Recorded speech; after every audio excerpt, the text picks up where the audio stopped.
Hi, my name is Gerhard Schwartner, and welcome to Selling Power TV.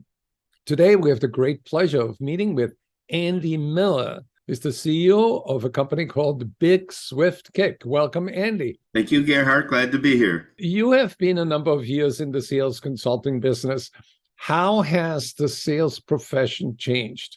It's interesting because it seems like somebody reads a book, writes a book, they read a book, and then they kind of come out with the trend. I remember corporations going from centralized to decentralized, and then years later they go back to centralized. I see the same thing happening in the sales world. We're going to get BDRs and we're going to segment, and then they try that for a while, and then it doesn't work, and then we're going to try something else. I think the thing that's changed is more on the prospecting and marketing side, where you can micro niche everything now. It's so segmented, it's so refined. You can get on LinkedIn, you can do other things. The good is you can be very targeted in who you're going after. The bad is you may not know, where does that group of people hang out, especially if they don't hang out on LinkedIn. How do you find them? Where do you go get them? We live in the age of specialization.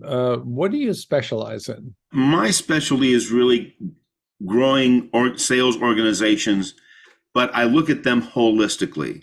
So think of me as your primary care physician who you do the office visit, and then I'm going to order some tests, and we're going to look at what the data tells us, and then we're going to work on the things that really need to be worked on to drive that growth that you're looking for. Maybe somebody says, well, I think we need negotiation skills because people are observing the symptom. Okay, maybe negotiation is part of a more holistic training approach. But what if it's not skills? What if it's the salesperson and their relationship to money? They believe they have to discount to win. Or what if it's their sales process? They didn't find the value before negotiation time. Or what if it's the sales manager putting pressure on them to discount because it's end of the quarter and the manager's a little behind on their quota? I've got to look at the whole thing. I've got to look at, do they have the grit to do what they need to do? Do they have the belief systems? Do they have the skills? Is the process there? Whole lot of things to look at. But the difference is I take a holistic approach, and I'm willing to put skin in the game because I'm willing to be paid commission on the upside. And I just don't know anybody who's willing to put their money where their mouth is. So let's assume that I'm a mid-sized company and we've reached a certain level of success, and we want to break through to and go beyond $100 million in revenue, let's say. Okay. Let's say I have 50 salespeople to create that revenue. Okay. What would be your advice? Well, first thing we're going to do is we're going to evaluate the sales organization to look at, again, their grit, their beliefs, their skills, sales management capabilities, and just kind of look at, is there room for growth there? Also, I'm going to take a look at strategy. Does your strategy work? Can you keep your strategy, and do you need to augment, or do you need to replace it? Also, we'll look at your offerings. Can you bundle something? I mean, I'll give you an example. This was an accounting package. The company wanted to grow. It was kind of kooky because the job description was wrong. They were hiring the wrong people. 5 years ago, they were hiring customer service people, and they wanted the customer service people to now be salespeople. Then they also said, oh, the other thing is we can't spend any money on training.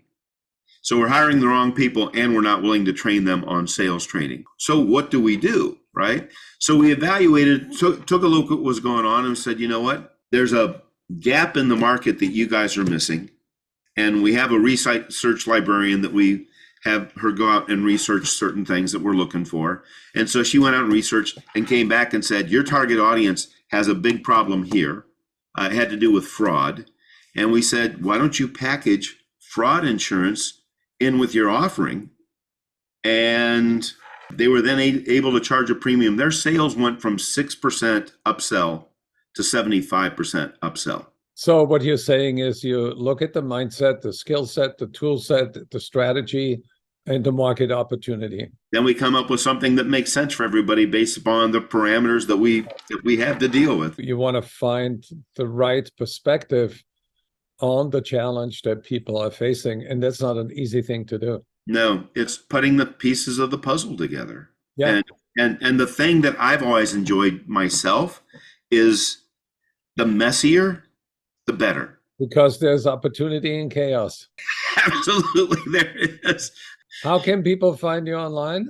They can go to bigswiftkick.com. They will see our website, or they can email me at amiller@bigswiftkick.com. We can talk and have some fun. And people can go to Amazon.com and order your book. Yes, they can. And I got another book coming out I think it's coming out the end of the month. I got to get hold of my publisher to see if that's true or not. And I've got a third one in the works. What is the second one that's coming? So the second one is Win the Relationship, Win the Sale. Wonderful. Thank you, Andy. Thank you. Good to see you again.